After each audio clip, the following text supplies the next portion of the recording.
مولوی صاحب تم میرے پاس ہوتے میں تمہیں سمجھاتا کہ تاریخ کا کس طرح مطالعہ کیا جاتا ہے. نام مولوی صاحب کا بھی آپ دیکھ لیں, یہ حکیم محمد ادریس فاروقی صاحب, حکیم ہے جی. یہ حکیم ایک فیض عالم صدیقی تھا, اہل حدیثوں کے پاس ایک یہ حکیم ادریس آ گیا. حکیموں سے دین لیتے پھرتے ہیں. جب سے یہ حکیموں سے, وہ فیض عالم حکیم تھا, اس نے کوئی نہیں چھوڑا. یہ یہاں تک لکھا بخاری کیا ہے, کہتا وہ تو کچے مارتا رہتا تھا بخاری. انا للہ و انا الیہ راجعون. نبی صلی اللہ علیہ وسلم کی سب سے پیاری کتاب جس کے بارے میں تم کہتے ہو کہ کتاب اللہ کے بعد سب سے بڑی کتاب ہے صحیح, اس کے بارے میں تم کہتے ہو حکیموں سے دین لینا, تو پھر یہی برباد ہوتا ہے. ڈرائیور کے ہاتھ میں آپ دے دیں گے کہ جناب نائی کا کام کرو, نائی کے ہاتھ میں دے دیں گے تم شیف بن جاؤ, شیف کے ہاتھ میں آپ دے دیں گے تم وکیل بن جاؤ, وکیل کے ہاتھ میں دے دیں گے تم ڈاکٹر بن جاؤ. تو پھر یہی ہونا ہے نا دین کا حشر نشر. جب تمہارا دماغ ہی کام نہیں کرتا تاریخ کے اوپر, تمہیں پتہ ہی نہیں تاریخ کی شے کا نام ہے, کس طریقے سے پڑھنی ہے, اس کو کس طریقے سے کس زاویے پر لے کے جانا ہے, اس کا سغرا کبرا کیسے بنانا ہے, اس کا پھر نتیجہ کیسے نکالنا ہے, جب تمہیں پتہ ہی نہیں, تم اس سے منطق سے لاجک سے ہٹ کر بات کر رہے ہو, تمہیں لاجک پڑھی نہیں. مدارس میں اللہ جانے یہ لوگ کیا پڑھتے ہیں کیا نہیں پڑھتے, ہماری تو سمجھ سے بالا تر ہے یہ لوگ. اور اخاذ یہ سارا کہتا ہے مجھے امام حسین کی سمجھ میں نہیں آتی, امام حسین نے کیا کرنا چاہا. امام حسین نے کیا کرنا چاہا, میں تو اس کی سطح پہ تبصرہ کرنا چاہتا تھا, ٹائم نہیں ہے میرے پاس, ورنہ میں آپ کو بتاتا یہ کیا کرتا ہے. قصہ سارا امام حسین کا شروع میں بیان کیا, یہ میں آپ کو بتا رہا تھا مغفور اللہ, کہ وہ حدیث یزید کا نام نہیں لیا جس صحیح حدیث میں نام ہے نبی پاک صلی اللہ علیہ وسلم نے لیا کہ میرے یہ حسن حسین جنت کے جوانوں کے سردار ہیں, نام لیا حسن حسین ہے. وہ ہضم نہیں ہوتی, وہ اس کی سمجھ نہیں آتی مولوی کے دماغ میں کہ یہ حسن حسین کیا کر رہے ہیں. جو اللہ ان سے محبت کرے, اللہ تو ان سے محبت کر, ٹھیک ہے نا. جو ان سے بغض رکھتا ہے اللہ تو ان سے بغض رکھ. کبھی کہتے ہیں اللہم ہؤلاء, یا اللہ میرے گھر والے ہیں ان سے پیار کر, کملی میں لیتے مسلم شریف میں, وہ تمہیں مولوی نظر نہیں آتی ہے. کہتا کربلا کا واقعہ ہے, مجھے سمجھ میں نہیں آتا یہ کربلا کا واقعہ کس طریقے سے پیش آ گیا. وہ جی ایک بندے نے کہا, حضرت عبداللہ ابن عمر نے عراقیوں سے پوچھا کہ مچھر مارنے کا کیا احرام کے اندر جو کفارہ ہے, تو انہوں نے کہا تم نے حسین ابن علی کو شہید کر دیا اور تم پوچھتے ہو کہ مچھر مارنے کا کفارہ کیا ہے. ٹھیک ہے تمہاری بات صحیح. کہتا ہے اس سے نکلا کہ وہ عراقیوں سے بات کر رہے تھے. انہوں نے کہا عراقی اس وقت تھے نا یزید کے ساتھ, ہر جگہ دو دو پارٹیاں ہوتی ہیں ہر ملک کے اندر. یعنی آپ دیکھتے ہیں فیصل آباد کے اندر مسلم لیگ بھی ہے, پیپلز پارٹی بھی, تحریک انصاف بھی, اور بڑی جماعتیں, ہر طرح کی. یزید کی بھی اپنی ایک پارٹی تھی حکومت کے خوش آمدی. اس نے الیکشن جب یہ لڑا ہے آپ دیکھیں اس میں کہاں پہ نہیں, پیپلز پارٹی کے مخالفین بھی تھے اور انہیں پتا تھا پیپلز پارٹی کا یہ دور کس قسم کا ہے, اچھا ہے یا برا وہ خود بہتر سمجھتے ہیں, ٹھیک ہے نا, لیکن وہ اس کی حمایت پھر بھی کرتے رہے. پتا سب کو تھا یزید جو ہے وہ غلط ہے, لیکن وہ پارٹیوں سے عہدے لیتے ہیں, کھاتے پیتے ہیں, ان کو کوئی فکر نہیں, آخرت بیچ دیتے ہیں وہ لوگ, ان کو کچھ نہیں. جو حق میں ہوتے ہیں وہ حق میں ہوتے ہیں. مشرف کے دور میں لوگوں نے اس کو ووٹ نہیں ڈالے, کہ کون سا آدمی ہے جو بولتا اس کا حشر ڈاکٹر عافیہ صدیقی کر دی اس نے, اور 35 بندے جو آپ کی عدالتیں آج تک ڈھونڈتی پھرتی ہیں, وہ کہاں بندے غائب کروا دیتے ہیں, بندے نظر نہیں آتے. جی بندے کیسے آپ کو نظر آ جائیں, بندے تم کو نظر نہیں آ سکتے مولوی صاحب. تم اس کو جس آنکھ سے دیکھ رہے ہو وہ آنکھ ہی غلط ہے, تم جس اینک کو اپنے اوپر آنکھ چڑھا کر دیکھ رہے وہ اینک ہی غلط ہے.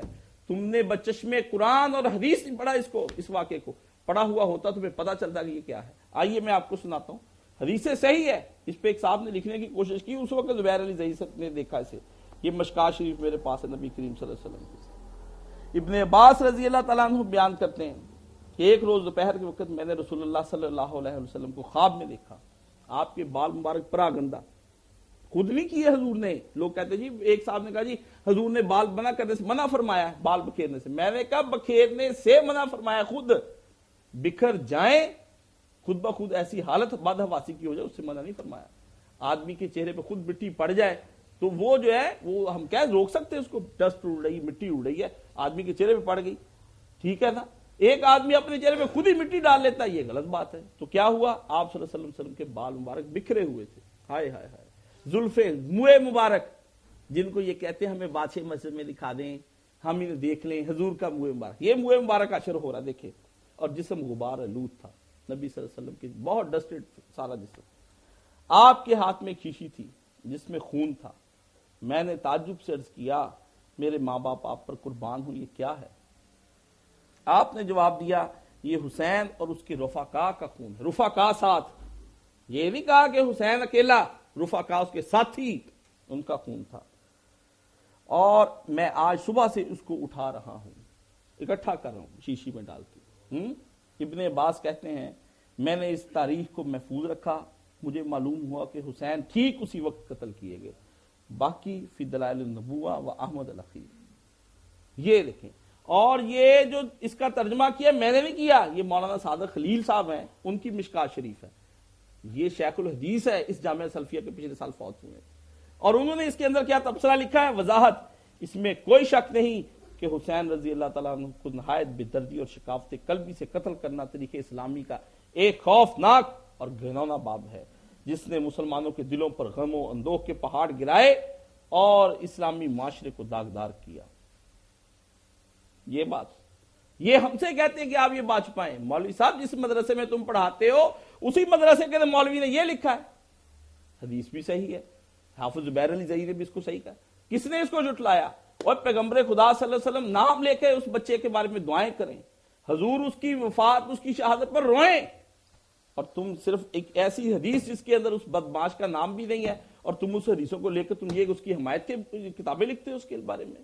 اور پھر کرتے کیا، سیرت حسین لکھتے پھرتے ہیں. سیرت حسین تم، یہ منہ اور مسور کی دال کہ تم لکھو سیرت حسین. کس قسم کی سیرت حسین لکھ کے لوگوں کو دکھانا چاہتے؟ ساری کتاب میں دیکھ لیں، کہتا مجھے سمجھ میں نہیں آتا یہ امام حسین وہاں جانا چاہتے تھے. یہ سارا کام اسی کا یزید کا کیا تھا، اس کا ابن زیاد کا. یزید تو بڑا اچھا تھا، اور یزید اچھا تھا. یزید نے بعد میں کسی ابن زیاد کو، عمر ابن سعد کو، یہ ان سب کو، شمر کو کوئی سزا دی؟ کوئی سزا نہیں دی اس نے کسی کو، کچھ بھی نہیں کہا. وہ کہتا پکڑ لیتا کہ نواسہ رسول کو شہید کر دیا، صحابی رسول کو شہید کر دیا. صحابہ کے عاشقوں، میں تم سے پوچھتا ہوں یہ بتاؤ نا کیوں اس نے سب کو پکڑا کہ ایک صحابی رسول کو شہید کر دیا؟ مروان کو صحابی رسول ثابت کرنے پر تلے ہوئے، اور یہ نبی صلی اللہ علیہ وسلم کے گھر کا پالا حسین، حضور کی گود کا پالا حسین، نبی صلی اللہ علیہ وسلم جس کو ذرا لڑکھڑاتا دیکھے تو ممبر چھوڑ کر جا کے اس کو پکڑ لیں. تم نے اسے کربلا کے اندر لڑکھڑاتا ہوا شہید کر دیا. ہاں 23,000 تلواریں ایک آدمی کی نوک گردن پہ رکھ کے اس کو جھکانے کی کوشش کرتے ہو، اور یہ بھی تمہیں پتا. سن لیں 3-4 چیزیں واقعے کو پڑھنے کے لیے، بار بار روز سوال نہیں ہوں گے، جواب نہیں ہوں گے. پہلی بات، امام حسین نے سب سے پہلا کام یہ کیا ہے کہ باطل کی حمایت نہیں کرنی کوئی بھی صورت ہو جائے. اس لیے اس کے لیے مدینہ چھوڑا، مکہ چھوڑا، کوفے کی رائے اختیار کر لی. ٹھیک ہے، کہا میں کسی بیعت نہیں کروں گا اس آدمی کی. ایک دوسرا اس واقعے کے اندر کا نقطہ یہ کہ میں خون ریزی سے اجتناب کروں گا. جب بھی مجھے کہیں گے نا کوئی لڑنے مرنے پر آ جائیں گے، میں خود تلوار نہیں اٹھاؤں گا کسی صورت میں بھی. اور تیسرا، طاغوت کی حمایت نہیں کروں گا. جو ہے نا ظالم بادشاہ، اس کی حمایت نہیں کرنی میں نے کہ تم لوگ سارے مل کے اس آدمی کے ہاتھ پہ بیعت کر لو، میں نے بھی کر لی تم بھی کر لو. ٹھیک ہے نا، یہ بھی کام نہیں کروں گا. چوتھا کہ جب مصیبت پڑ جائے، ظالم زبردستی کرے اور تم پہ تلوار لے کر مسلط ہو جائے، تو پھر حسین بھی تلوار نکال لے گا، اپنا بھی دفاع کرے گا، اپنا سر نہیں جھکنے دے گا، صبر و استقامت کے ساتھ. پھر کچھ ہو جائے جان دے دے گا، پھر پیچھے نہیں ہٹے گا. اتنی سی تو بات ہے. تمہیں آری سمجھ میں کیسے آئے مولوی صاحب؟ تمہاری سمجھ میں نہیں آ سکتا. تم کہتے مجھے اس کا یہ نہیں سمجھ آتا، مجھے وہ نہیں سمجھ آتا، مجھے اس بات کا جواب دیں، مجھے اس بات کا جواب دیں. میں تمہیں کس کس بات کا جواب دوں؟ تم زندہ ہوتے تو تمہیں سمجھاتا مقام حسین کیا ہے. ہوتا یہ مولوی اس زمانے میں تو کاشف اس کو سمجھاتا مقام حسین کیا ہے.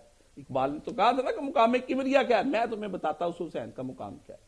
کس کو تم، اور میں آپ کو کون سی بات کہوں، یزید کے پاس جب گیا اس نے فوری طور پر چلاکی کرتے ہوئے پہلا کام یہ کیا، اس نے کہا ابن مرجانہ پر لعنت، اس نے امام حسین کے بارے میں بڑی جلدی کی، اس پہ ڈال دیا جلدی سے.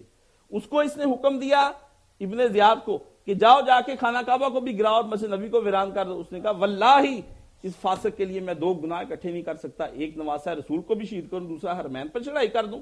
اس نے اس پہ ڈال دیا. اور پھر بعد میں کیا کیا، اس نے عمر بن سعد کو خط لکھا تھا کہ حسین اگر مانتے ہیں تو ٹھیک ہے، ورنہ قتل کر کے ان کو میرے پاس بھیجو. اس وقت اس نے یہ سوچا کہ قتل کرو اور میرے پاس بھیج دو. اس وقت خط لکھا اس نے. بعد میں وہ خط جب مختار آیا، جس کا قصہ میں نے پچھلی دفعہ سنا، اس کے اب دماغ میں آ گئی کہ اس نے تو اصل قاتل پکڑنے، میں کہہ دوں گا میں تو شامل ہی نہیں تھا، یہ تو عمر بن سعد نے خود کیا. اسی کے اندر پڑا ہے وہ خط لکھا ہوا، اسی تاریخ ابن کثیر کے اندر یہ نکالے نہ بتایا ہوا نہ اس کو سمجھ میں آئے. اس نے اسی وقت عمر ابن سعد کو خط لکھا. اس نے کہا مجھے وہ خط نکال کے دے. ابن زیاد کہتا جو میں نے تمہیں لکھا تھا حسین کے بارے میں. اس نے کہا وہ خط میرے پاس نہیں ہے. اس نے کہا خط تجھے دینا پڑے گا. اس نے کہا خط میرے پاس نہیں ہے. پھر کہا خط تجھے دینا پڑے گا، نکال خط کہاں پر ہے. اس نے کہا خط میرے پاس نہیں ہے. 3 دفعہ کہا. اس نے کہا اور سن لے ابن زیاد، وہ خط اس وقت قریش کی بڑی بوڑھیوں اور نوجوان لڑکیوں کو یاد ہو گیا ہے، پوری دنیا میں پھیل گیا. تم اب سمجھتے ہو کہ وہ خط تم دے کے جان چھوڑا لوگے؟ اس نے کہا کہ میں عمر ابن سعد نے آخری وقت میں کیا کہا کہ واللہ میں تو اس وقت حکومت کا میں تو گوشہ نشین ہو گیا، زبردستی بھیجا گیا۔ اس نے کہا گوشہ نشین اس دن ہونا تھا جس دن کربلا جانا تھا، آج گوشہ نشین ہوتے ہو۔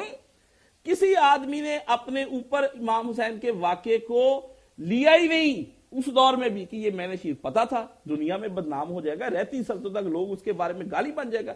یزید اب نام نہیں ہے گالی بنا ہوا۔ آپ دیکھتے ہیں ایک وقت کی ایک لمحے کی حکومت تھی یزید کی، صدیاں حسین کی اور زمانہ حسین کا، ٹھیک ہے، ایک وقت کی حکومت ختم ہوئی 2-3 سال کے بعد، آج تک دنیا اس کے بارے میں روتی ہے اس عظمت کے نشان کو۔ بے شک ہم اس وقت اس سیرت پہ ویسے عمل پیروکار نہیں ہے، ویسی نہیں کرتے پیروکاری، لیکن پھر بھی ہمارے دل میں یہ موزن تو جذبہ ہے کہ باطل کی حکومت کے خلاف ایک دن ہمیں اٹھنا ہے اور اس کے خلاف ہمیں مل کے کام کرنا ہے۔ لیکن ہم یہ چیزیں کب سوچتے؟ ہم تو یہ مولویوں کی سیرتوں سے پناہ مانگے، ایسی سیرت چھوڑ دو بھائی، یہ کیا سیرت، اتنی موٹی کتاب 200-250 کی بک جاتی ہے، اہل حدیث لے کے شوق سے پڑھتے ہیں، وہ اپنے گھروں میں رکھ لیتے ہیں، لا کے ہمیں حوالے دکھاتے اس کے اندر، وہ جی فقاہ صاحب وہ فروقی نے کتاب لکھی تھی، وہ صدیقی نے کتاب لکھی تھی، وہ باسی نے کتاب لکھی تھی۔ فروقی صدیقی ہے باسیوں کو چاہے علوی کے پیچھے لگے جو حسین ابن علی نے اس وقت کیا ہے، یہ صحیح حدیثیں بھول جاتی ہیں، بھاگ کے تاریخ کی طرف جاتے ہیں۔ تاریخ ہر ایک آدمی کے پڑھنے کا کام نہیں، میں آپ کو بھی کہہ دوں، جو آیا رتبہ آپ پڑھتے ہیں، آپ کو جو چاہتا ہے آپ کے ہیرو کو تباہ کر کے رکھ دیتا ہے۔ شیعوں کا یہی کام ہے، حضرت عمر نے کوئی اچھے کام کیے نا وہ حضرت عمر کے خلاف ہوئے رہیں گے ہر وقت، یہ گروہ جس نے اچھا کام کیا اس کے خلاف ہو جائے گا، حضرت عمر نے یہ کام کیا، اچھا کام کوئی نہیں بتانا ان کا۔ پھر اورنگزیب عالمگیر نے آپ کے ملک کے اندر نظام فتاوی عالمگیری بنا کے نافذ کیا، باپ کو جیل کے اندر دیا، بھائیوں کو قتل کیا، اسلام کو نافذ کر دیا اس نے۔ آپ کو کہیں گے نہیں جی وہ اورنگزیب عالمگیر نے زبردستی حکومت کی، کیا نہ کرتا، پورے ملک میں ہندوازم پھیل رہا تھا اکبر سے لے کر بعد تک، وہ کیوں نہ روکتا اس کو، ٹھیک ہے۔ قائد اعظم کے خلاف ہو جائیں گے، قائد اعظم جو تھا اسے پاکستان ٹھیک نہیں لیا آپ کے لیے، اسے غلط کیا آپ کے لیے، جو ہیرو کام کا ہوگا نا سارے اس کے خلاف ہو جائیں گے۔ یہ دیکھ لیں، یہ آپ کو پہلا میں آپ کو بتا رہا نکتہ، اپنے ہیروز کو یاد رکھیں، آپ کو پتا ہو کہ کون ہے۔ امام حسین پہلا آدمی جو سکھاتا ہے کہ باطل کی حکومت اگر گھر کے اندر پیدا ہو جائے، مسلمان کہلوانے والی ہو، داڑیاں رکھی ہوں اس نے، یزید یہ بے داڑیاں نہیں تھا، یزید کی بڑی داڑھی تھی، ٹھیک ہے نا، بڑی ٹوپیاں جبے واک باپ ہے، عربی بولتا تھا وہ آپ کی طرح، وہ یہ نہیں تھا کہ وہ ہندی فارسی بولتا تھا، راجہ اشوک کا کوئی رشتہ دار تھا، نہیں، وہ اسی گھر میں پیدا ہوا، سارا کچھ ہوگا، آپ کو اس کے خلاف اٹھنے مداحنت ہوگی، آپ کہیں گے یار یہ تو متقی صورت ہے، صورت اس کی دیکھ کے آپ رہ جائیں گے، نہ بالکل مسلمانوں کو کہا ہے، مسلمان اپنے ہیروز کو پہچانے، ان ہیروز کی قدر کرے۔ کہہ دیتے ہیں جی ٹیپو سلطان کیا تھا، یہ سلطان محمود غزنوی تو لٹیرے تھے، یہ تو لوٹنے کے لیے آتے تھے، آپ کو ہر بات الٹی بتائیں گے، ہو جی راستے میں اتنے بت سلطان محمود غزنوی ان کو کیوں نہیں ختم کیا، حضور صلی اللہ علیہ وسلم مدینے سے مکہ گئے ہیں تو آپ نے باقی علاقوں کے بتوں کو کیوں نہیں صاف کیا؟ نہیں، مرکز کے جو بت تھا سومناتھ کا اس کو گرایا، باقی خود سب گر جائیں گے وہ، ٹھیک ہے نا۔ آپ لوگ اپنی تاریخ کو صحیح طریقے سے پڑھنے کی کوشش کریں اور ہم سے پوچھیں کہ تاریخ کا رخ کیا ہے، یہ ہر ایک کے بس کی بات نہیں ہے، تاریخ میں رتبہ یاب سب لوگ اکٹھا کرتے رہتے ہیں، لیکن جو آدمی بچشم قرآن اور بچشم حدیث پڑھے گا اس آدمی کو پتہ چلے گا کہ تاریخ کے اندر سچائی اور حقیقت کیا ہے۔ جس آدمی نے اینک کی الٹی لگا لینی ہے اس کو شاید الٹی نظر آنی ہے۔ آپ جب دیکھیں گے شیعت کی اینک سے، جو بھی آتا ہے نا شروع شیعت کی اینک سے دیکھتا ہے، حضرت عیسیٰ علیہ السلام کو ہم عیسائی اینک سے دیکھیں گے؟ نہیں، کیوں دیکھیں؟ ہم بائبل پڑھ کے حضرت عیسیٰ کی سیرت سمجھ نہیں، نہ، حضرت عیسیٰ کی سیرت ہم قرآن سے سیکھیں گے پہلے، پھر اس کی تائید میں کوئی بات آئے گی ہم اس کو مان لیں گے، جو تائید میں نہیں آئے گی ہم اس کو چھوڑ دیں گے۔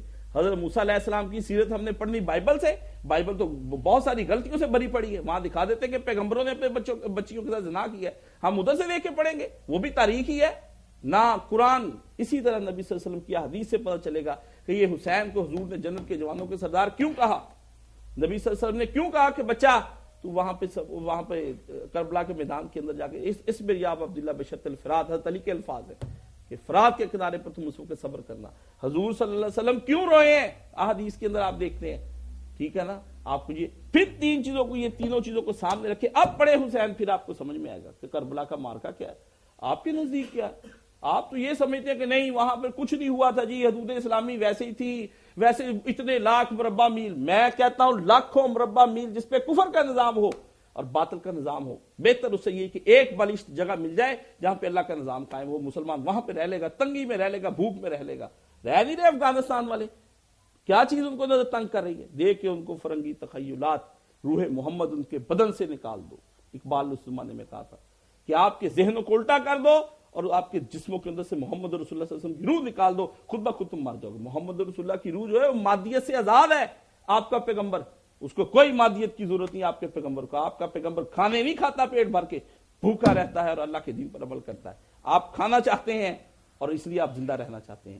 آپ کا پیغمبر رات کو مسلح پہ کھڑا ہوتا ہے، وہ رات بھر آپ کو جائز کے پیکج دے کر آپ کی نسلوں کو خراب کرتے ہیں۔ آپ مسلح پہ کھڑے ہو سکتے ساری رات؟ آپ کا پیغمبر دن کو جہاد کے گھوڑے کے اوپر بیٹھ کر جہاد کرنے کے لیے نکل جاتا ہے۔ آپ سارا دن بڑی بڑی فرینچائز خرید کر اور بڑی بڑی دکانیں شیشے کی نمود اس کے اندر بیٹھ کر زندگی گزارتے ہیں، اے سیوں کے اندر۔ آپ برداشت کریں گے ریگستانوں کی گرمی اور پہاڑوں کی گرمی؟ آپ کہاں برداشت کریں گے؟ واپس چلیے پیغمبر اکرم صلی اللہ علیہ وآلہ وسلم کی طرف، وہ آپ کو بتائیں گے پیغمبر کی زندگی۔ آپ یاد رکھیں حضور صلی اللہ علیہ وسلم نے حسین مجھ سے ہے، میں حسین سے ہوں۔ ایک فکرہ دیتا ہوں، کسی نے بتایا تھا، وہ آپ کی نظر کرتا ہوں، کیسے یہ بات سمجھ میں آئے گی؟ اس بات کو میرا اختتام بھی سمجھے، پتہ نہیں زندگی اگلے سال رہے نہ رہے، کیا بنے کیا نہ بنے۔ مولانا کی موت کے بعد مجھے بھی اس طرح سے لگتا ہے، کبھی پتہ نہیں کس وقت ہم نے سوئے نہیں اٹھنا، کون سی رات ایسی آ جانی ہے کہ صبح ہمارا بھی اعلان ہو جانا ہے۔ امام حسین کا سمجھ میں آتا ہے کہ نبی صلی اللہ علیہ وسلم کی زندگی ساری اور 60 ہجری کی کربلا تک یہ حضور سمجھ میں آتے ہیں کہ الحسین منی، حسین مجھ سے ہے، یہ تو سمجھ میں آتا ہے۔ ایک روحانی نقطہ ہے کہ حضور کربلا سے پہلے کی ساری داستان، امام حسین سے پہلے کی شہادت کی ساری داستان وہ حسین و منی سے ہے۔ وَأَنَا مِنَ الْحُسَيْنِ، یہ حضور کی امام حسین کی شہادت سے لے کر آج تک کا سارا واقعہ۔ حضور نے کہا پھر میں حسین کی شکل میں زندہ رہوں گا ایک وقت، حسین میری وجہ سے زندہ ہے پہلے، حسین کی وجہ سے میں زندہ رہوں گا پھر حضور زندہ رہے۔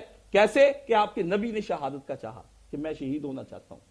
حضور صلی اللہ علیہ وسلم شہید نہیں ہو سکے، 3 دفعہ خواہش فرمائی۔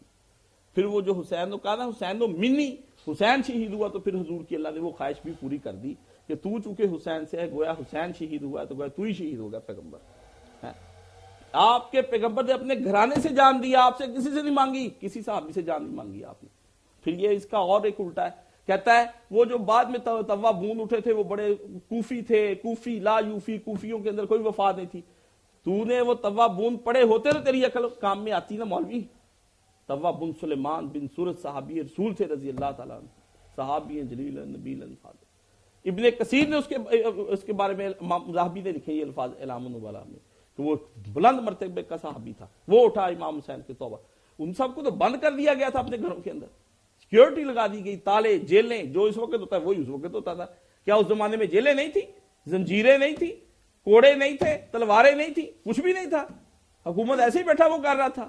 ہزاروں کی 23,000 کی فوج کربلا اکیلے کو بھیج دیتا ہے، وہ جو 4,000 آدمی، جو 72 آدمی کے لیے بھیج سکتا ہے 23,000 کی فوج، وہ 4,000 جو آدمی بعد میں نکلا ہے اس کے لیے اس نے کتنے لاکھ فوج کو اس وقت بھیج دیا ہوگا؟ ٹھیک ہے، ٹرینڈ فوجیں ان لوگوں کے پاس ہوتی ہیں۔ تو عزیزان محترم، اس طرح کی سیرتوں سے معافی مانگے۔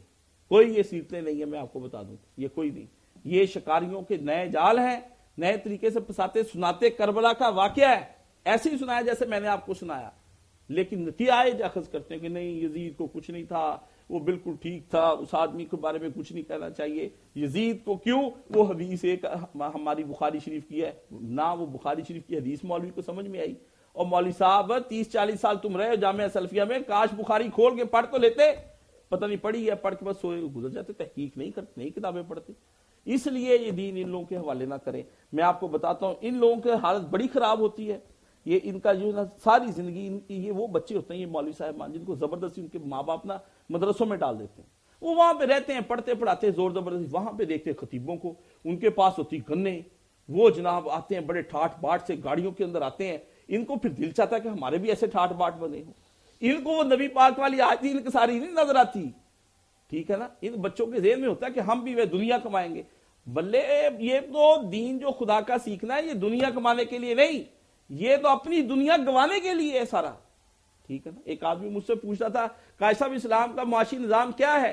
میں نے کہا ایک حضرت صاحب کے بارے میں نے پڑھا تھا، انہوں نے کہا اسلام کا معاشی نظام جو ہے وہ بھوک ہے، بھوکے رہو، یہ نہیں کہ ہر وقت دعائیں کریں رزق ہی بڑھتا جائے، رزق ہی بڑھتا جائے، اتنا بڑھ جائے کہ میں اس کی یاشیاں کرتے کرتے KFC کھاتے کھاتے مر جاؤں اور اسی کے اندر دب جاؤں اور بعد میں مجھے ہسپتال میں لوگ اٹھاتے پھریں، ٹھیک ہے؟ نہیں، بھوک روزے رکھوائے آپ کے پیغمبر نے، اپنے پیٹ پر پتھر باندھے آپ کے پیغمبر نے، کئی دن پیغمبر کے گھر میں کھانا نہیں پکتا آپ کے پیغمبر نے۔ فاقہ کشی سے پہلا قدم جو ہے تزکیہ نفس کی طرف وہ فاقہ کشی ہے، جس آدمی نے فاقہ کشی کرنی نہ سیکھی، جو چیز آئی ہڑپ کر ہی جا رہا ہے، وہ لذتوں اور ذائقوں میں پڑ گیا ہے، اب وہ آدمی کبھی بھی کسی صورت میں اسلام کی طرف راغب ہونا مشکل ہو جائے گا اس کے لیے۔ بھوک، یہ فیشن، یہ دولت، یہ مادیت، اس سے پرہیز کریں۔ دولت لے بیٹھی ہے آپ کو، دولت ہر وقت رزق کی یا رزاقو یا رزاقو یا رزاقو، اور بھائی یا توابو بھی پڑھو، رو اللہ کے نزدیک، اللہ میرے گناہ بڑھتے جاتے ہیں دن بہ دن، میں نے بچوں کو گھر میں کیبل لگوا کے دی ہے، میرے گناہ بڑھتے چلے جاتے ہیں، یا اللہ اللہ مجھے بخش لے، میرے بچے میری بات نہیں مانتے۔ تو اللہ تعالی ہمیں صحیح دینی علم حاصل کرنے کی توفیق عطا فرمائے اور اس پر عمل کرنے کی توفیق عطا فرمائے۔ وآخر دعوانا الحمدللہ رب العالمین۔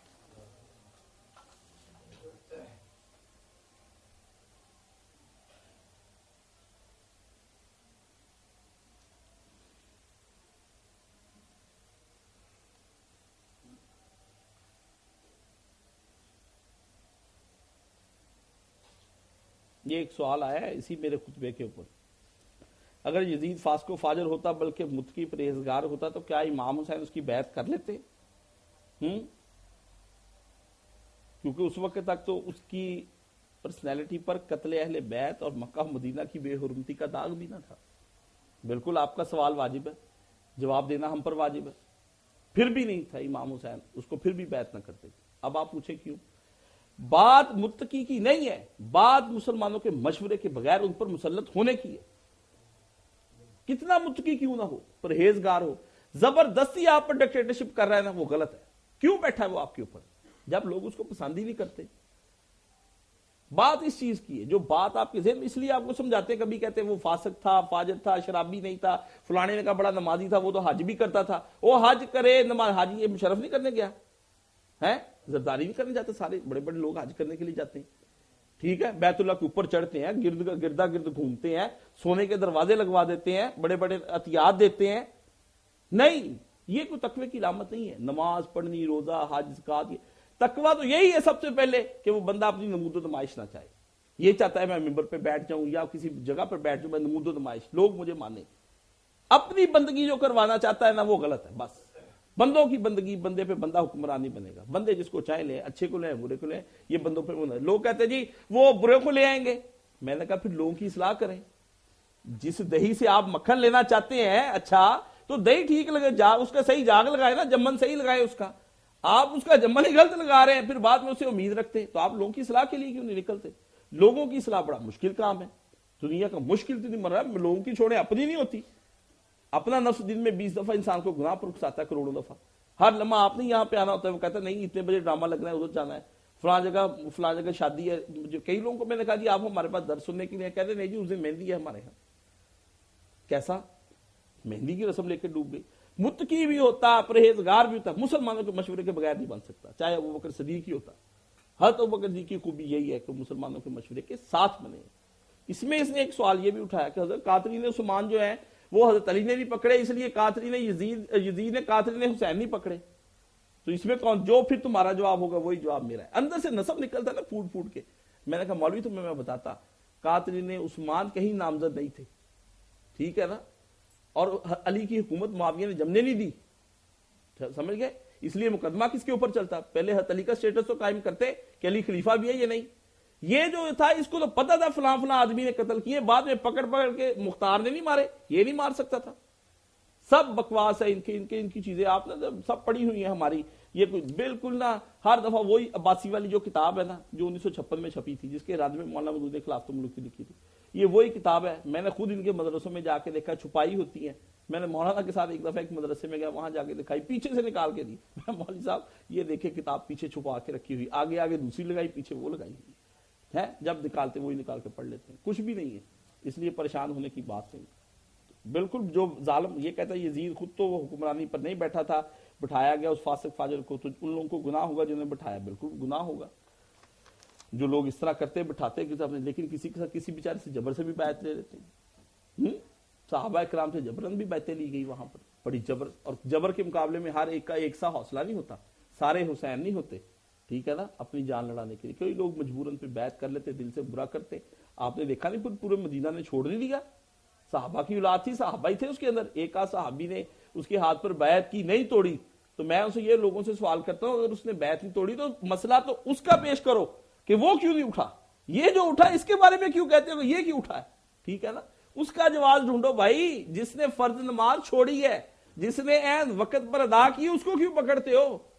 اس کا عذر کوئی ڈھونڈو کہ وہ بیمار ہوگا، وہ گھر میں ہوگا، اس کو کوئی وجہ ہوگی اس کے اندر ہمت نہیں ہوگی، اس کا ڈھونڈو عذر. حسین کا عذر کیوں ڈھونڈتے پھرتے؟ حسین تو کھڑا ہوا، اسے وقت پر نماز ادا کر دی جو ادا تھی، اور پیش کر دی ساری دنیا کے سامنے، بال بچہ مروا دیا. اس نے کہا کوئی بات نہیں. ماہ نامہ عفت شان رسالت نمبر 2 ماہ بعد کے بعد پرنٹ ہوا ہے. ہر گھر میں کتابوں کی طرح لائبریری میں رکھنا ضروری، تاکہ گھر والے اسے پڑھیں. سائز اس کا بڑا ہے، قیمت 90 روپے، قاری فقیر اللہ سے حاصل کریں. لے کر جایا کریں. آپ شان رسالت کچھ پڑھیں جو اس وقت آپ کے نبی کی شان گھٹ رہی ہے. ہر طرح سے گھٹا رہے ہیں، کبھی حسین کے ذریعے سے، کبھی خاکے بنا کر، کبھی کچھ. تو یہ سارے نمبر میں نے بھی پچھلے دنوں سیارہ ڈائجسٹ کے سارے نمبر دوبارہ خریدے ہیں 600-700 روپے لگا کے. بڑے اچھے تھے، قرآن نمبر، حدیث نمبر، وہ سارے ہونے چاہیے آپ کی لائبریری میں، تاکہ وقتاً فوقتاً یہ آسان فہم دین ہے، آپ سمجھا کریں ان کو پڑھنے کے لیے. بچیوں کے لیے اچھی چیز ہے جناب. اللہم صلی علی محمد و علی محمد.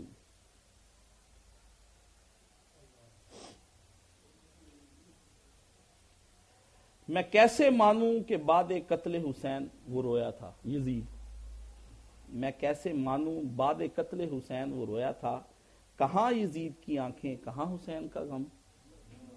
بدبخت رویا کہاں پر تھا جو جھوٹی سچی روایتیں رونے رلانے کی صلاح الدین یوسف کے سامنے پیش کی. اس وقت بھی وہ کہتا تھا ہاں ہے تو ساری جھوٹی، رویا تھا. اللہم صلی علی محمد وعلی آل محمد کما صلیت علی ابراہیم وعلی آل ابراہیم انک حمید مجید. اللہم بارک علی محمد وعلی آل محمد کما بارکت علی ابراہیم وعلی آل ابراہیم انک حمید مجید. اللہم اشف کل مریض، اللہم رد کل غریب، اللہم اغفر لنا کل مدین، اللہم اصلح کل فاسد من امور المسلمین، اللہم اغفر للمؤمنین والمؤمنات والمسلمین والمسلمات الاحیاء منہم والاموات. ان اللہ یامر بالعدل والاحسان وایتاء ذی القربى وینہی عن الفحشاء والمنکر والبغی یعظکم لعلکم تذکرون. حضرات کسی صاحب کے پاس کوئی سوال ہو تو بعد میں یہاں بیٹھ جائیں، مجھے ایک جنازہ پڑھنے جانا ہے، پھر میں یہیں پر آؤں گا، کیونکہ آج اس موضوع کو کلوز کرنا ہے، تو پھر انشاءاللہ اگلی دفعہ کچھ اور